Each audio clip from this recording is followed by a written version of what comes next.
Antes de leer la Biblia, les quiero confesar esta tarde algo. Les aseguro que su pastor no va a predicar más sino hasta el próximo año. ¿Estamos de acuerdo? Hasta el próximo año, hermano.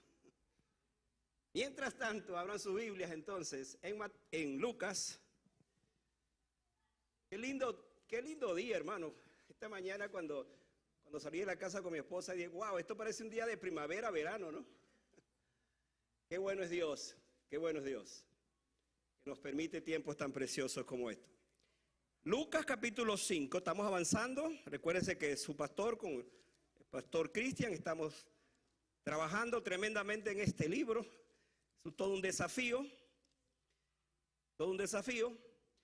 Le decía ayer al pastor Cristian que estamos preparando todos estos mensajes, porque después que terminemos toda esta serie, entonces vamos a escribir el libro, vamos a sacar el libro de Lucas. ¿Qué les parece? Totalmente de todos estos sermones. Es el próximo proyecto que tenemos dentro de los proyectos de su pastor, los libros que estamos escribiendo, que estoy escribiendo, y ahora Cristian se une conmigo en este trabajo. Lucas 5. Vamos a leer los versículos que corresponden a nuestro tema. 27, versículo 27 hasta el 31. Así es que allí, con su Biblia o en la pantalla, sigue la lectura. Dice, después de estas cosas, salió y vio a un publicano llamado Leví sentado al banco de los tributos públicos y le dijo, sígueme. Y dejándolo todo, se levantó y le siguió. Y Leví le hizo gran banquete en su casa, y había mucha compañía de publicanos y de otros que estaban en la mesa con ellos. Y los escribas y los fariseos murmuraban contra los discípulos diciendo, ¿por qué coméis y bebéis con publicanos y pecadores? Respondiendo Jesús, les dijo, los que están sanos no tienen necesidad de médicos, sino los enfermos. Ahora vean conmigo el versículo 30. No he venido a llamar a justos, sino a pecadores al arrepentimiento. Otra vez, porque esa va a ser la base del tema para hoy. No he venido a llamar a justos, sino a pecadores al arrepentimiento. ¿Cuál es el tema para hoy? Podemos ponerlo en pantalla. Solo para pecadores. Tengan en cuenta este tema, porque vamos a hablar de él. Solo para pecadores. Vamos a orar. Padre, gracias porque tú nos das tu palabra. Durante todo este año la hemos tenido, nos ha guiado, nos ha dirigido. Llegamos al último domingo del año predicando tu palabra, creyendo tu palabra, siendo guiados por tu palabra. Ahora, Señor, hay una gran responsabilidad en este día cuando tengo que predicar otra vez esta palabra para la iglesia, para nosotros, pero sobre todo para mí. Oro, Señor, que en esta tarde tu nombre siga siendo glorificado como hasta ahora lo estamos haciendo. Gracias por estos tiempos preciosos previos de alabanza, que siempre nos conectan con ese Dios en su grandeza y nos hablan de su poder, de su dominio, de quién es Él, sobre todo cuando hemos cantado la bondad de Dios. Bendito sea tu nombre. Gracias una vez más por esta tarde, en el nombre de Jesús. Pueden sentarse, hermano, muchas gracias.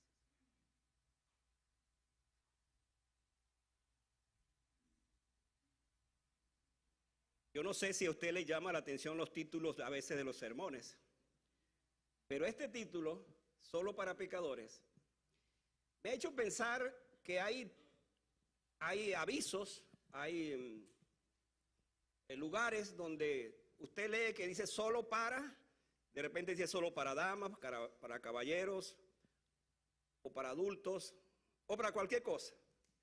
Eso significa que usted, por ejemplo, si dice solo para damas, el caso que sea un baño, usted se mete ahí, usted sabe que se metió como un intruso. Aunque hoy día pues la situación ha cambiado tanto que de repente hay hombres que se meten también en esos lugares de damas. Pero, ¿por qué estamos pensando en este título? Y quizás esa es la inquietud que tenemos. ¿Por qué le hemos puesto este título a este mensaje, solo para pecadores? Porque, hermanos, yo no sé si en este lugar hay alguien que no es un pecador que puede levantar su mano. Porque si usted levanta su mano y dice, no, yo no soy pecador, usted está en un lugar equivocado. Usted tenía que estar en el cielo. Porque hay dos lugares donde los pecadores están, o en la tierra o en el infierno. Entonces, cuando pensamos en este tema, solo para pecadores, la buena noticia es que este mensaje es para nosotros, que estamos en este proceso, que somos todavía pecadores.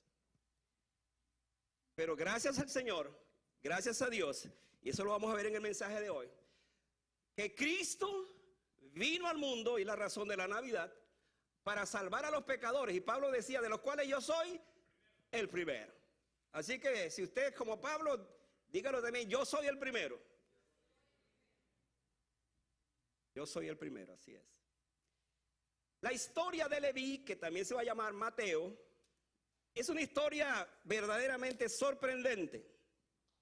Primero por la conversión que él tuvo, porque él era un publicano. Voy a explicar luego de qué se trataba esto, de este oficio de publicano.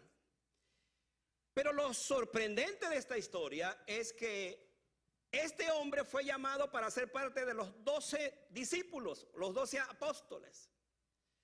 Lo que es más sorprendente aún todavía, este hombre rechazado, odiado por la sociedad judía, hermano, llegó a escribir el primer libro del Nuevo Testamento, Mateo, o por lo menos que aparece en los 4 evangelios. Entonces usted tiene que preguntarse ahora, si este hombre era un pecador, y lo era, Cristo lo llamó, lo transformó, lo cambió, entonces yo creo que no soy tan malo para que también el Señor me cambie, ¿no? Y me haga alguien diferente. Pues esa es la buena noticia que le tengo. ¿Quién pudiera dar algo por Leví o Mateo? Nadie, hermanos. Déjeme decirle esto. El oficio de publicano era parecido al oficio del IRS aquí en Estados Unidos, con la diferencia que este era un cobrador de impuestos, pero su reputación no era muy buena. Vamos a ver luego por qué.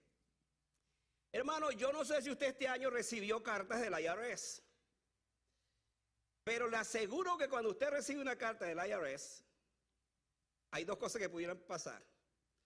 O le están devolviendo dinero, o le están recordando que tiene una deuda que pagar. Ojalá que si recibe este año, que esto sí ya que está terminando, una carta del IRS sea para que le estén devolviendo dinero, no para que le cobren, porque va a pasar el año muy mal. Bueno, tenemos el caso de Zaqueo, de Mateo, porque también Zaqueo era publicano. Y es interesante que es precisamente, por eso quería hablar de Zaqueo, que Zaqueo va a darnos la definición de un publicano. ¿Cuál es la definición de un publicano? Bueno, que era ladrón. Así de simple. Que era ladrón. Y hermanos, el mensaje de hoy otra vez es un llamado de parte de Dios para que pensemos en esa vida que he llevado, cual Leví, cual Mateo, una vida que para la sociedad no sirve para nada, una vida que para otras personas no tiene mucho significado, pero esa vida en las manos correctas del Señor es una vida transformada. Así que yo quiero que usted se imagine toda esta escena, todo este cuadro, vamos a analizarla y vamos a pensar en cómo Cristo toma una vida que para los hombres no sirve para nada, pero en las manos divinas, en las manos del Señor es una tremenda bendición. ¿Cómo es que un hombre desechado, despreciado, mal visto, sí fue bien visto por Dios y por Jesucristo? Capaz de incorporarlo, repito, a sus 12 apóstoles. ¿Cuáles son las ideas que se desprenden de este pasaje? ¿Por qué pensamos en esto? ¿Por qué pensamos en esta vida transformada por Jesucristo? Déjeme darle las siguientes consideraciones. Por un lado, solo los pecadores son llamados a cambiar. Nuestro tema es solo para pecadores. Y estamos diciendo entonces, en primer lugar, que solo los pecadores son llamados para cambiar. Póngase eso en su corazón y mente esta tarde. Quizás ha llegado a este lugar con una carga de pecados en su corazón. Tremenda situación en su corazón que no haya salida. Déjeme decirle esta tarde que solo los pecadores, el Señor los llama para cambiar. Dice el versículo 27, después de estas cosas salió y vio, observe eso, y vio, ¿quién vio a un publicano llamado Leví? El Señor. ¿Dónde lo vio? ¿Cómo lo vio? Pues estaba sentado al banco de los tributos públicos y le dijo, ¿qué le dijo? Sígueme, sígueme. La buena noticia de este pasaje es que Jesús puede cambiar a los menos cambiables. Aquellos que no pueden cambiar, solamente Cristo puede cambiarlo. Otra vez los judíos odiaban a muerte a los publicanos porque ellos eran judíos y trabajaban para el gobierno romano. Esa era la situación. Esta gente era vista como lo peor de la sociedad judía porque los consideraban como colaboradores de sus propios opresores. Ahora, vamos a poner todo en contexto. Una cosa sería distinta si los publicanos fueran romanos, pero no eran romanos, eran judíos. Entonces los mismos judíos estaban explotando a los propios judíos, a su propia gente, y por eso ellos eran tan menospreciados. Ahora, ubiquémonos en el contexto. Jesús salió de un lugar, la semana pasada el pastor Cristian nos habló acerca del paralítico, y dice que grandes multitudes le seguían. Yo quiero imaginarme que en esas multitudes se coló Leví y dijo, esta es la ocasión para aprovechar de cobrarle a los que me deben. De repente por allá hasta vio a Pedro y Juan, que eran pescadores, y le dicen, mira, ustedes no han pagado el impuesto de las barcas, de las redes, así es que tienen que pagar. Pero es interesante que entonces allí él está en esa multitud y está Jesús. Y mientras algunos estaban menospreciándolos y los menospreciaban, por supuesto, y de repente, imaginémonos esto, él montó diríamos su chocita, su tienda, y puso su mesa, porque ese lugar era un lugar, seguramente pensó, este es un lugar propicio, un lugar bueno para cobrar mis impuestos. Estando en esa condición, entonces, ellos lo maltrataban o lo trataban de esta manera. Ahora, otra vez, ¿por qué eran tan odiados? Eso es lo que quiero llegar. Quiero responder esa pregunta. ¿Por qué los publicanos eran tan odiados? Déjenme darle estos datos. Los judíos sabían que esos hombres se llamaban los Gabai. Los Gabai eran una clase de hombres que se dedicaban a este trabajo que eran muy despreciados. Eran los recaudadores de impuestos de las propiedades de la renta y cobraban hasta por vivir en el Imperio Romano. Pero los peones de esto no solamente eran los Gabai, sino eran los Mogles. Ahora, de repente está escuchando estos nombres que son raros, pero así se llamaban. Entonces, ¿cuál era la diferencia entre los Gabai y los Mogles? Ok, aquí está la situación. Los Gabai eran como los jefes, diríamos, de los recaudadores. Los que estaban debajo de ellos, que se llamaban Mogles, entonces eran los encargados, diríamos, de cobrar aquellas cuentas que eran más pequeñas. Pero debajo de eso incluso habían otros más. ¿Cuál era la situación entonces de estos publicanos? Que algunos de ellos eran encomendados para cobrar los impuestos y enviárselos al Imperio Romano, pero este tipo de cobradores, de publicanos, llamados Mogles, ellos no solamente cobraban los impuestos, lo enviaban a Roma, sino que se quedaban entonces con cierta parte. De allí viene el término que eran ladrones, porque entonces cobraban otro impuesto sobre ese impuesto. Imagínense entonces por qué los judíos le odiaban tanto. Al parecer, Zaqueo y Leví eran los pequeños Mogles, o sea que eran los que cobraban los impuestos, mandaban a Roma lo que había que enviar, pero se quedaban entonces con muchas de estas cosas. Usted se da cuenta que cuando Zaqueo se encontró con Jesucristo, que es una de las predicaciones que vamos a tener más adelante, ¿qué dijo Zaqueo? Señor, delante de esta congregación digo hoy, que si he robado, si he sustraído, estoy dispuesto a duplicar la cantidad para pagar lo que debo. Entonces, con eso confesó que era un ladrón, porque robaba en efecto. Pues hermano, Leví también era un ladrón, robaba de esta manera. ¿Qué sucedió entonces? Ahora aquí viene la parte linda de este pasaje. Que fue Jesús quien vio a este hombre. ¿Cómo veía la multitud a Leví? Pues como un tremendo pecador, como alguien que no merecía sino el infierno, porque así él se consideraba también. Pero lo vio Jesús. Y hermano, Jesús vio y vino ahí. Uno puede imaginarse la escena, él estaba en su chocita, en su tienda, estaba con su mesa allí. Y llegó Jesús y lo vio. Ahora hay una diferencia, amada iglesia, amado hermano, amado amigo, una diferencia cómo nos ve el hombre y cómo nos ve Jesús. Los hombres, los judíos, veían a ese hombre como un ladrón. Jesucristo vio a ese hombre como un discípulo. Y esta es la cosa impactante de esta historia. Jesús no vio a un hombre sentado en medio de libros corruptos, sino que vio a un hombre escribiendo la más bella de las historias, como lo es el libro de Mateo. Déjeme darle este dato, por si no lo sabía. Le estoy predicando en Lucas porque me encanta el libro de Lucas. Es un historiador acucioso, un investigador, un periodista a lo mejor de su tiempo. Pero déjeme decirle que Lucas no fue discípulo de Jesús. Lucas fue discípulo de Pablo. Pero Mateo fue el discípulo de Jesús. Y él es el que va a escribir la bella historia de Jesús. De tal manera, porque él fue un testigo ocular, estuvo presente. ¿Ha leído usted, por ejemplo, la historia de la Navidad de Mateo? ¿Cómo habla allí datos que no aparecen en Lucas? Que dicho sea de paso, hay solamente 2 escritores que hablan de la Navidad, que es Lucas y Mateo. Pero es Mateo el que da detalles que nunca habíamos visto nosotros en las escrituras. ¿Qué le dijo entonces? Sígueme. Y le dijo, sígueme, versículo 27.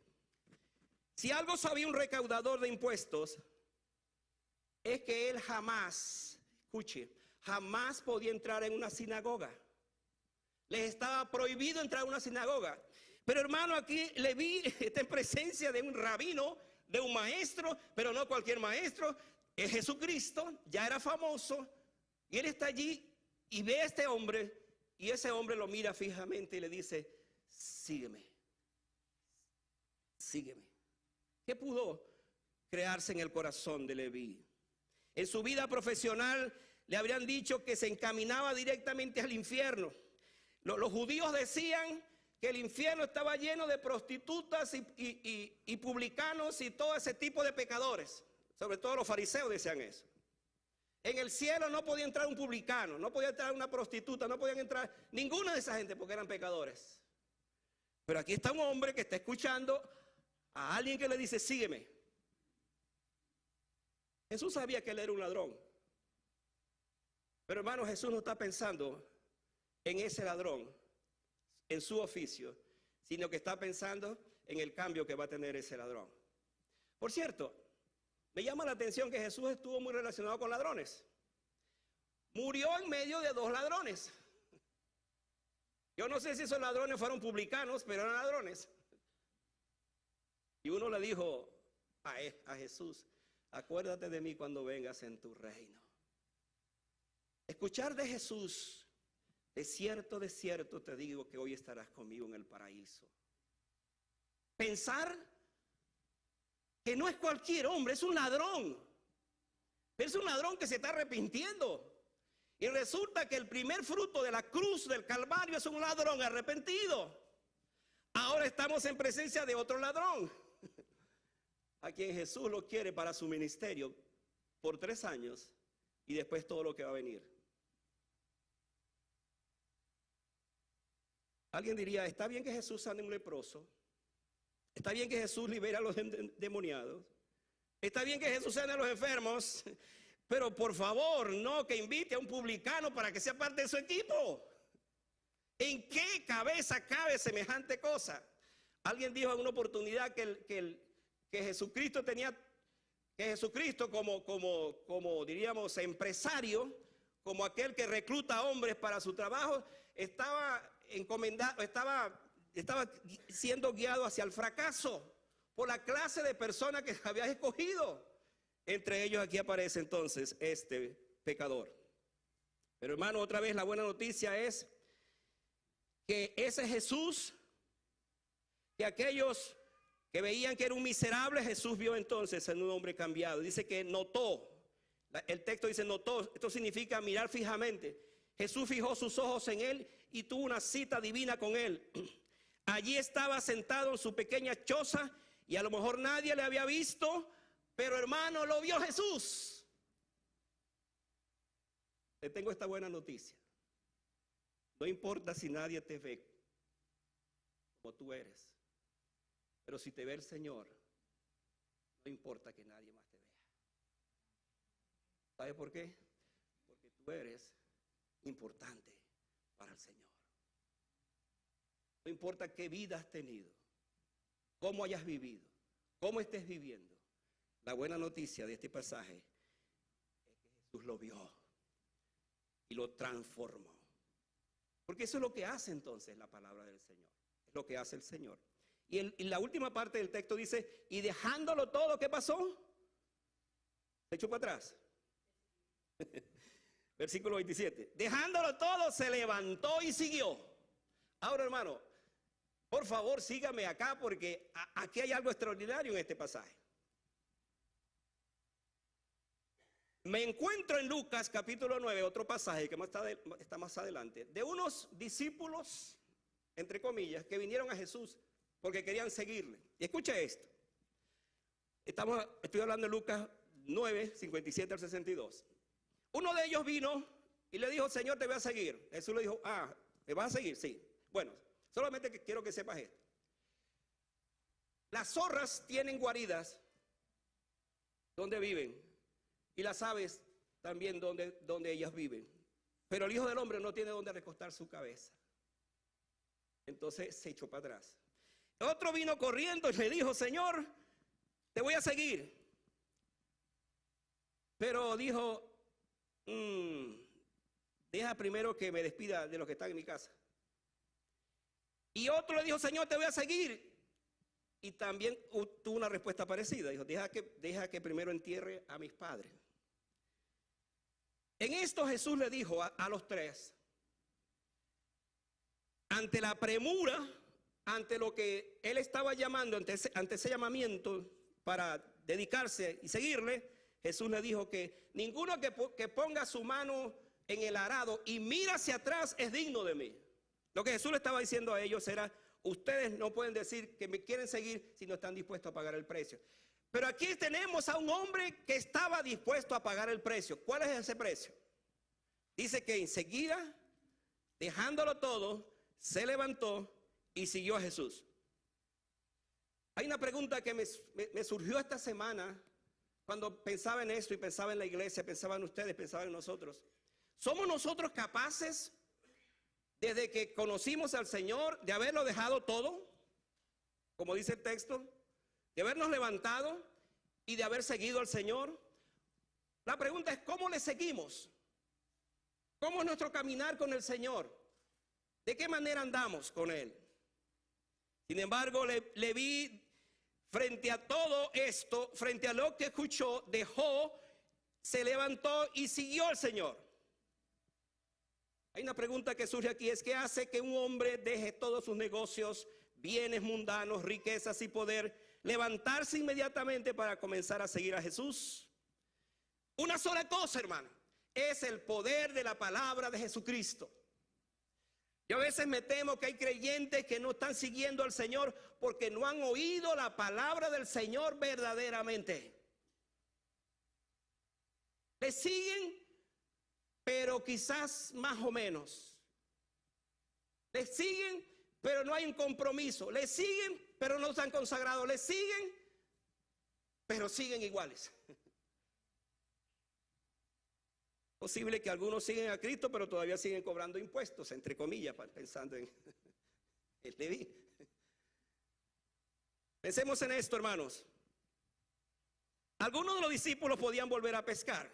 Vamos a verlo en esta escena, ¿cierto?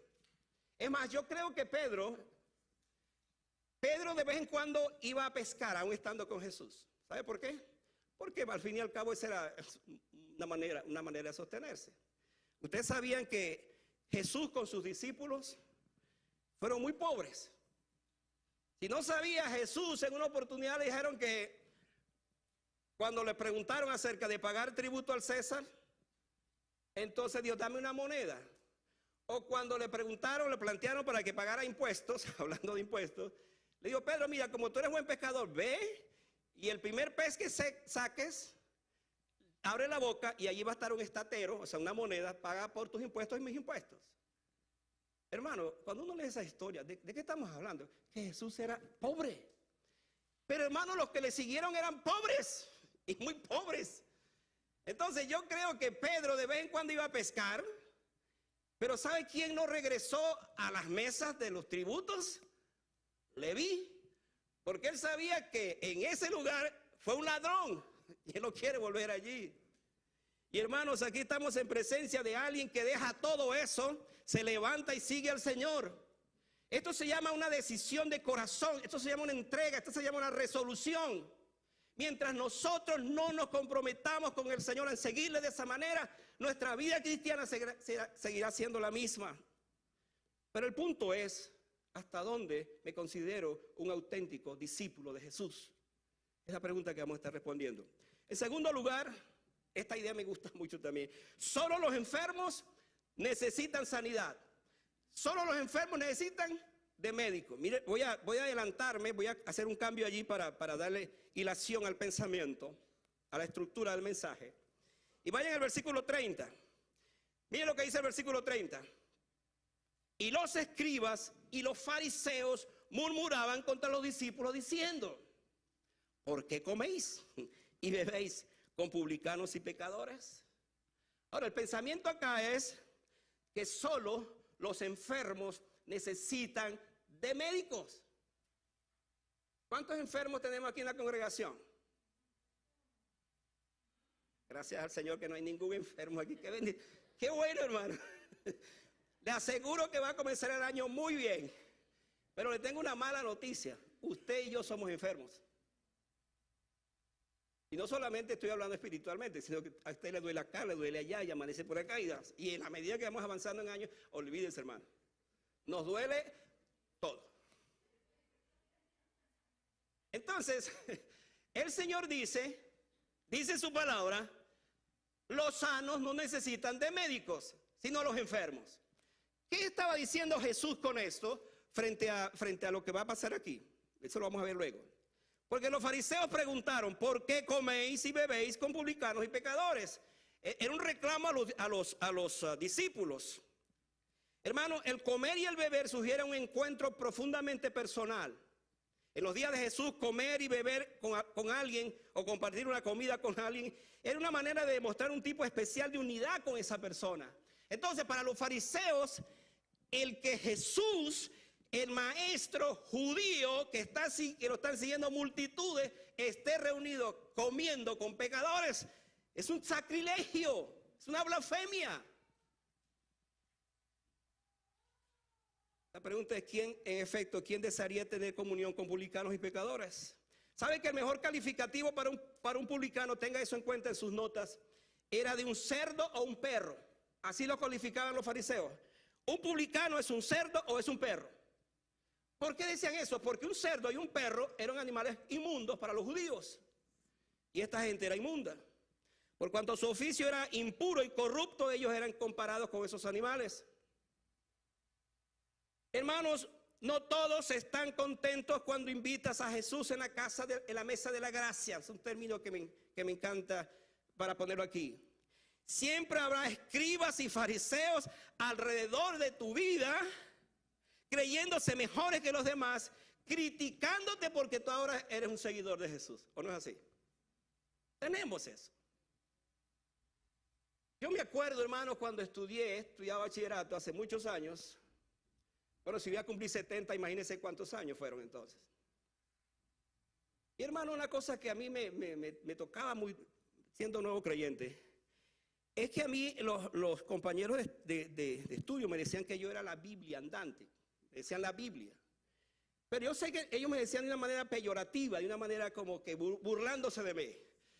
Como a mí me gustaba el béisbol, en unas oportunidades que estaba bateando, que me tocó el turno, me gritaban desde las gradas: si metes un jonrón te regalamos una Biblia. Pero yo no sé si metí el jonrón, pero lo que sí sé es que por mucho tiempo yo sentía esa burla. Pero ¿sabe qué, hermano? Muchos de ellos supieron que yo era un hijo de Dios, que era un creyente, y de hecho algunos creyeron en el Señor. Siempre vamos a tener escribas y fariseos que nos estarán criticando, como en este caso. Pero hermano, frente a esto, déjeme decirle y darle este versículo en 2 Corintios 5:21. Este versículo usted debe escucharlo porque es una belleza de versículo. Dice: al que no conoció pecado, por nosotros lo hizo pecado, para que nosotros fuésemos hechos justicia de Dios en él. ¿Qué significa esto? Que en efecto Cristo no hizo ni tuvo pecado, pero él murió por los pecadores y Leví era uno de esos pecadores. ¿Por qué Jesús come con pecadores como nosotros? Es la pregunta. Porque para él todos los hombres son dignos de misericordia y son candidatos para alcanzar la gracia divina. Todos nosotros somos pecadores, pero hemos conocido al que murió por los pecadores. Todos nosotros somos pecadores, pero hemos conocido la misericordia de Dios. Todos nosotros somos pecadores, pero hemos conocido la gracia de Dios. Y por la gracia de Dios somos lo que somos ahora. Entonces, versículo 31 dice: dijo Jesús, los sanos. Le dijo, los que están sanos no tienen necesidad de médico, sino los enfermos. ¿Sabe que si alguien conocía muy bien esto era Lucas? Porque él era médico. Cuando él escribe eso, está pensando así: yo soy médico, es verdad. Jesús dijo eso y es verdad, tiene razón. Los únicos que necesitan de un médico son los enfermos. Yo he conocido hermanos, ya no están en esta iglesia, que él me decía: yo nunca voy al médico. Ah, está bien, hermano. Pero un día se le presentó un problema serio en la dentadura. ¿Y sabe a dónde fue? A un médico. Los médicos existen, hermanos, para ayudarnos en nuestras enfermedades. Estos días estamos hablando con los pastores y yo he introducido un término que a algunos no les gusta, a pastores con quien me reúno. Y yo digo, para mí hay un apostolado en la ciencia. Por algo Dios le dio conocimiento a la ciencia y por algo la ciencia está curando tantas cosas. Por supuesto, sabemos que hay muchas cosas que no las cura. Pero hermano, la verdad es que Jesucristo dijo esta verdad. Y es interesante que Jesucristo haya dicho esta verdad y escuche, para corregir también esto, que a veces tenemos esos conceptos, que creemos que Jesucristo sana todas las enfermedades. Sí y no. Si Él le place, lo hace. Pero si no, te deja una enfermedad para bendición de tu propia vida. Estamos estudiando el libro de Job y usted puede ver exactamente eso, con un propósito. Ahora, ¿por qué estoy trayendo todo esto a colación? Porque en el cielo no vamos a necesitar los médicos. Y le tengo otra buena noticia: tampoco van a necesitar o vamos a necesitar de pastores que nos prediquen, porque ya estamos en el cielo. Pero mientras tanto, aquí en la tierra, los médicos son los doctores del cuerpo y los pastores somos los doctores del alma. Así que necesitamos a ambos para que nos ayuden en este proceso. ¿Cuál es el significado de esta declaración de Jesús?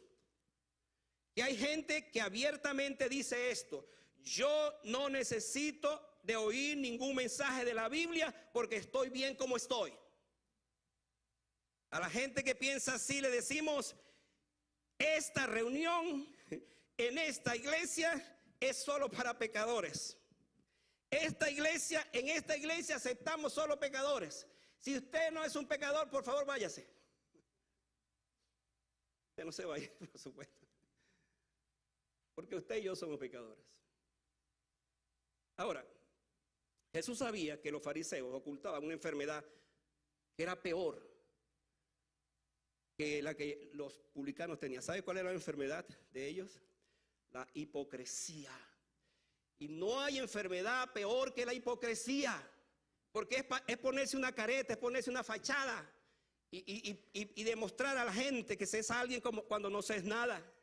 Hermanos, a los hipócritas se les recuerda esta palabra de Apocalipsis 3:15 que dice: porque tú dices yo soy rico, hablando de esta gente, y me he enriquecido y de ninguna cosa tengo necesidad, y no sabes, dice el apóstol, que tú eres un desventurado, miserable, pobre, ciego y desnudo. Imagínense eso. Esos que piensan que son mejores que otros, pues se le aplica este texto. Por lo tanto, es un llamado para pecadores arrepentidos, dice el versículo 32. No he venido a llamar a justos, sino a pecadores al arrepentimiento. Una manera de parafrasear este texto sería así: no estoy interesado, está hablando Jesús, no estoy interesado en ustedes, porque han establecido su propia justicia, pero sí en los pecadores, porque ellos al sentirse enfermos buscan la sanidad, y esa sanidad tiene que ver con su arrepentimiento. Y eso es lo que hacemos nosotros cuando sabemos que somos pecadores, nos arrepentimos y venimos delante del Señor. Charles Spurgeon dijo estas palabras que me gusta siempre citarlo: oh hombre, el alma más pobre que tiembla a los pies de Cristo está en un estado más esperanzado que tú. Con toda tu moralidad y toda tu alardea de rectitud, tu único derecho a Cristo reside en tu necesidad de Cristo. Pero según la descripción que hace de ti mismo, evidentemente no sientes que lo necesitas. Muy bien, entonces no tienes ningún derecho a Él. Y si permaneces como estás, ciertamente perecerás para siempre. Y al final de tu vida no tendrás excusa porque simplemente no creíste en el Señor. Esta mañana cuando venía para acá estaba hablando con mi esposa de un comentarista de la televisión, famoso, que lo entrevistó a una periodista y él le dijo: tengo miedo de morir. Y es interesante porque había escuchado un mensaje paralelo y la razón por la cual él decía tengo miedo de morir, porque dice yo no tengo fe como tiene mucha gente esa fe en un Dios. Porque según él es agnóstico, toda su vida ha sido así, y por lo tanto pues no cree en nada. Y hermano, déjeme decirle esto: la persona que tiene temor a la muerte es porque no ha conocido al dador de la vida. Cuando nosotros conocemos a Jesucristo, sea que vivamos, sea que muramos, somos del Señor. Por lo tanto, frente a esas inquietudes internas del alma, aquello que muchas veces nos produce ansiedad, tenemos la certeza de que nuestro Cristo, nuestro amado Señor Jesucristo, nos ha salvado para siempre y no tengo que temerle a nada, ni siquiera a la muerte. ¿No dijo Pablo? El morir es ganancia. Esa es la certeza que tenemos, que si morimos, pues estamos con el Señor. Si morimos antes que termine el año, y ojalá pues que eso no pase con ninguno de nosotros, por favor, usted sabe a dónde va. Pero hay que tener esta idea clara. Finalmente, solo los perdonados, me encanta esta parte final, solo los perdonados celebran su libertad. ¿Dónde encontramos eso? Vaya ahora al versículo, retroceda al versículo 29. Aquí vamos a ver dos ideas preciosas. Una es un banquete con un invitado de honor, el versículo 29. Mira lo que dice el versículo 29. Y Leví le hizo gran banquete en su casa, y había mucha compañía de publicanos y de otros que estaban a la mesa con ellos. ¿Qué dice el texto otra vez? Leví le hizo un gran banquete en su casa. ¿A quién le hizo ese banquete? A Jesucristo. Ahora, hermano, por favor, agárrese, sígame, porque aquí hay unas aplicaciones extraordinarias. Leví debió tener muchos banquetes en su casa. Acuérdense que era rico a costillas de los demás. Seguramente él hizo muchas celebraciones, pero les aseguro que en tales fiestas jamás había invitado a un judío, Porque es que un judío no iba a aparecerse en la fiesta de un publicano, porque era un publicano. Pero hermano, de repente aquí hay un invitado especial. Y ese invitado es un judío. Pero no es cualquier judío, es Jesucristo. Y este hombre tuvo que echar como dice por ahí, la casa por la ventana con esa fiesta. Porque se trataba de Jesús. Se trataba de él, el hombre que lo había cambiado. Y por su gratitud, él entonces le presenta esa fiesta. Porque él había venido a buscar y a salvar lo que se había perdido. Y él era uno de ellos, que estaba perdido, pero lo encontró el Señor. El gozo de Leví debió rebosar y llenar aquella casa. Se trata de tener a Jesús en su propia casa. La invitación de Leví nos indica que Jesús debe ser el centro de la celebración en la mesa de la gracia. Si Jesucristo no es el centro de mis celebraciones, hermano, entonces yo debo revisar aún mi propia relación con Él. Cuando este hombre invitó a Jesús, él quiso demostrarle que Jesús era lo más importante para él. Porque Jesús lo había cambiado, Jesús lo había transformado y ahora está ofreciendo este banquete. ¿No debe ser esta nuestra experiencia? ¿No debe ser Jesús siempre el centro de mis celebraciones? Escuche esto, estoy hablando de celebraciones. Porque si usted es un hijo de Dios, usted va a invitar a Jesús a esa celebración. Ahora, si usted es un creyente y de repente se va a otra celebración, a una discoteca o a otro asunto donde hay otras cosas raras y feas, Jesús no puede estar en esa celebración. Volviendo al tema de Leví, volviendo a este tema, nos encontramos con un hombre cambiado, transformado.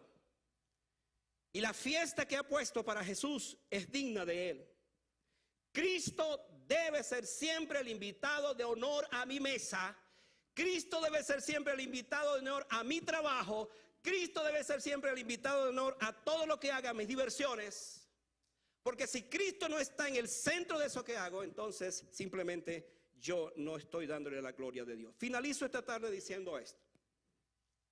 En esta historia, en este texto de solo los perdonados celebran su libertad, me encuentro con esto, hermano. Vean lo que dice el versículo, otra vez. Estamos leyendo. Y Leví le hizo un gran banquete en su casa. ¿A quién? A Jesús. Pero escucha esto. Y había mucha compañía de publicanos y de otros que estaban en la mesa con ellos. Entonces aquí tenemos un banquete con invitados sin honor. En el primero un banquete para alguien con honor. Y aquí tenemos un banquete para alguien sin honor. ¿Quiénes eran estos? Los publicanos y los pecadores. Esta acción con este banquete, convirtiendo a Leví en un seguidor de Jesucristo, debió llamarse la mesa de la misericordia. Porque los invitados a esa mesa fueron publicanos y marginados de la sociedad. Leví nos recuerda lo que debes hacer inmediatamente un nuevo creyente. ¿Qué debe hacer un nuevo creyente? Tan pronto conoce a Jesucristo, debe tener la lista de sus invitados. ¿Quiénes van a venir a mi fiesta? ¿Quiénes van a venir a ese momento de celebración? Porque quiero decirles a ellos que mi vida ha cambiado. Hermano, sorpresa. ¿A quién invitó Leví? No invitó a judíos, ya tenía uno allí, el mejor representante. Invitó a sus colegas. ¿Sabe por qué? Porque esos colegas también eran ladrones y necesitaban cambiar sus vidas también. No sé si me está siguiendo, hermano. Porque cuando yo pienso como nuevo creyente, ¿a quién voy a invitar a mi fiesta, a ese banquete? A aquellos que vivían como yo. Anda por allí, se ha puesto de moda la conversión de los artistas. Y qué bueno, hermano, qué bueno. La Biblia dice que si nosotros callamos, las piedras van a hablar. Alguien tiene que hablar. Le aseguro que esos artistas verdaderamente cristianos están llevando su evangelio a los artistas. Y están haciendo sus celebraciones para los artistas. ¿Por qué? Porque ellos quieren que conozcan a Jesucristo. Le quiero hacer pensar en lo siguiente. Si un homosexual se convierte, o una lesbiana se convierte al Señor, ¿a quién van a invitar inmediatamente ellos? Si en verdad han conocido al Señor. A alguien de su mismo oficio. Y les van a hablar, no para formar una fiesta, que ya sabemos las características de esas fiestas, es para que ellos también conozcan al Cristo que ahora yo conozco.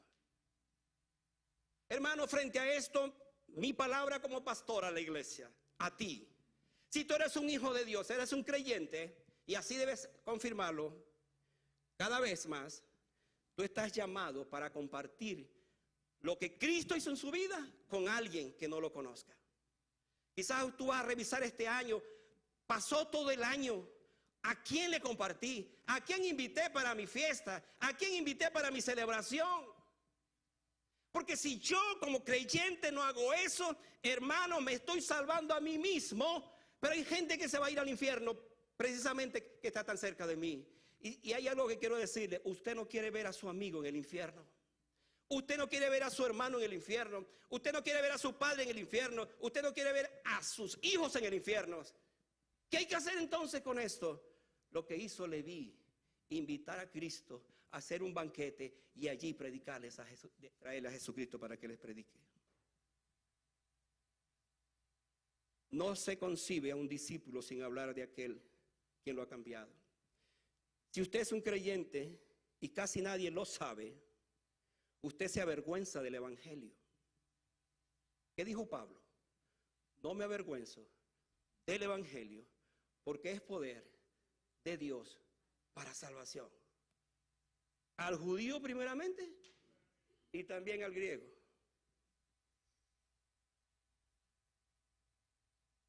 En todas estas palabras yo tomo la siguiente. Jesús dijo, no he venido a llamar a justos, sino a pecadores al arrepentimiento. Esta palabra me ha causado un gran impacto, porque en un mundo donde se nos dice que debemos ser perfectos, tener todo bajo control, ser fuertes y autosuficientes, este mensaje es un bálsamo para tu vida y para mi vida. Porque si algo sé yo esta tarde es que soy un pecador. Si algo sé esta tarde es que soy débil. Si algo sé esta tarde es que necesito del Señor. Pues ¿qué dice el Señor entonces? No he venido a llamar a justos. No he venido a llamar a los sanos, porque ellos no tienen necesidad de médicos. He venido a llamar a los enfermos. Jesús no vino a condenarnos por nuestros pecados, como la sociedad nos condenaría, como condenó a Leví. Jesús vino a salvar lo que se había perdido. Él vino para fortalecernos en nuestras flaquezas. No vino a buscar lo que otros que se consideran justos, sino los que reconocen su necesidad de Él. De esta manera, si eres un pecador, estás aquí porque eres un pecador. La diferencia entre tú y otro que está afuera es que te has arrepentido de tus pecados. Y el Señor se acerca como se acercó a Leví, a esa mesa, y le dice, sígueme, sígueme. ¿Qué pasó con Leví? Dejándolo todo, volteó esa mesa. Yo no sé quién vino a recoger creo que nadie vino a recoger los libros. Se arrepintió de sus pecados, siguió a Jesucristo. Y hermanos, llegó a ser el apóstol Mateo. Qué cosa tan extraordinaria. ¿Te has puesto a pensar? ¿Te has puesto a pensar en lo que Dios es capaz de hacer en tu vida? Si tan solo cuando escuchas su voz que te diga, sígueme, le obedeces. ¿Tú sabes cuál es el problema grave de nosotros? Que el Señor nos dice cada día, sígueme. ¿Sabe qué hacemos nosotros? Está bien, Señor. Está bien. Un día de esto te voy a seguir. Pasamos 1 año, 2 años, 3 años, 30 años, 40 años siendo cristianos. Y el Señor nos dice, sígueme. Pero en ese llamado Él te está diciendo, déjalo. Deja esas cosas, deja todo eso que tienes o que estás haciendo y sígueme. ¿Por qué? Porque tengo mejores cosas para ti. Pero ¿qué debes hacer entonces? Tomar la decisión de seguirle, de cambiar. No tenemos ni idea, hermano, lo que Dios puede hacer con un hombre y una mujer que le dice al Señor, cuenta conmigo, aquí estoy dispuesto. Vamos a estar de pie para orar al Señor. Esta tarde he puesto en tu corazón un desafío que surge de este texto. ¿Cuál es ese desafío? Que seamos discípulos auténticos. Quizás usted dice, pastor, yo veo que esto es muy difícil para mí. Yo quiero seguir al Señor, pero hay muchas cosas que yo no puedo dejar. Bueno, hermano, el trabajo de Mateo era su sustento. Yo estaba pensando, cuando Mateo tomó esa decisión, él no sabía lo que iba a pasar. ¿Sabe qué dice la tradición? Que Mateo murió. Murió pagando el precio de su decisión, como un mártir. Murió como murieron muchos de ellos, crucificados. Algunos dice que los aserrucharon, algunos los decapitaron, como el caso de Pablo. Pero esos hombres, cuando decidieron seguir a Cristo, Jesús le dijo, sígueme, sígueme. ¿Y sabe lo que hubo en su mente? Que si Jesús lo estaba haciendo, Él no les ofreció muchas cosas porque no tuvieron. Pero ¿sabe qué, hermano? Cuando uno lee Apocalipsis, los 12 nombres de los apóstoles están registrados en el libro de esa vida y de la santa ciudad de Jerusalén. Quiero un día seguirle y el Señor transformó su vida. Cierra tus ojos para que oremos. Estamos por terminar un año. Ya apenas nos quedan unos días. Qué lindo sería que al terminar este año tú puedas allí en tu corazón decirle, Señor, no fui muy fiel este año a tu iglesia, a tu obra, a tus cosas. No fui muy fiel. Pero me das otra oportunidad, como el caso de la higuera, que había venido por 3 años para buscar fruto y no lo he encontrado. Y el dueño estaba listo para cortarla y el hortelano le dijo, déjala todavía este año. Hermano, Dios te está dejando todavía este año. ¿Para qué? Para que lo hagas más, le sigas mejor. Y dejas que Él siga transformando tu vida. ¿Cuál es la buena noticia de este pasaje o de este mensaje? Que solo esto es para pecadores. Y tú y yo somos pecadores. Pero con la diferencia que le hemos entregado nuestro corazón a Cristo. Y queremos servirle y ser mejores. Padre, gracias por esta tarde. Gracias por este tiempo, gracias por este día. Hemos traído este mensaje que nos toca profundamente, porque desnuda incluso nuestra condición en nuestra vida y nos hace ver qué tan fieles somos, cuánto te seguimos o cómo te seguimos, cuántas cosas dejamos por ti o cuántas cosas mantenemos. Señor, te necesitamos. Queremos ser mejores cristianos. La única manera de ser mejores cristianos es que te sigamos a ti, que te obedezcamos. Qué bueno sería que en este nuevo año que comienza, yo tome la resolución, la decisión. Yo le vi. Jesús le dijo, sígueme.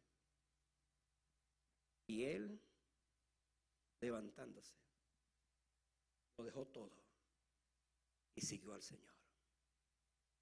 Padre, dame la fuerza, dame la pasión. Llena mi corazón de tu pasión para amarte y para servir.